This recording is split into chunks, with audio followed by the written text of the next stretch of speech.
পোন প্ৰথমে ভোগালী বিহুৰ সকলোকে সেয়া ভৰা শুভেচ্ছা জ্ঞাপন কৰিলোঁ। এয়া মই উৰুকাৰ আগদিনাখন ভিডিঅ' বনাই আছোঁ। আমাৰ ঘৰত অলৰেডি বিহু লাগিলেই, কাৰণ দাদা আৰু দেউতাই এবাৰ এডভান্স বিহু বুলি ঘৰলৈ আহিছে। আৰু আমাৰ গাঁৱত এনেদৰে বিহুৰ আয়োজন কৰা হৈছে। এয়া হৈছে সৰু টিমৰ ভেলাঘৰ আৰু মেজি, সিহঁতে অকলে বনায় এনেকৈ।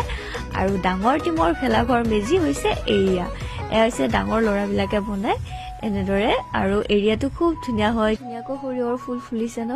এতিয়া মই ঘৰৰ পৰিৱেশলৈ আহি গ'লো। এয়া মই সন্ধিয়া টাইমত পিঠা বনাব বহি গ'লো। এয়া সকলোখিনি যোগাৰ পাতি মা কৰি দিয়ে, মই জাষ্ট বহি বনাওঁ। আৰু ঠাণ্ডাৰ দিনত এনেকে চৌকাৰ ওচৰত পিঠা বনোৱাৰ মজাই বেলেগ নহয় জানো। বনাই থাকোঁতে আকৌ মোক লগ কৰিব আহি গ'ল এয়া মোৰ মৰমৰ ভাগিনীজনী। তাই লাৰু খাই মুখৰ অৱস্থা যে কি কৰি লৈছে।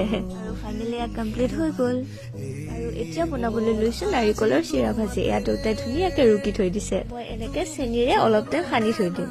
এইফালে বনাই আছে মা আৰু দেউতাই চৌকাত বহি তেল পিঠা। আমাৰ মাৰ হাতৰ তেল পিঠা খাই যে মই খুব ভাল পাওঁ। সেয়া দুটাই মনত পুৰা ব্যস্ত হৈ আছে।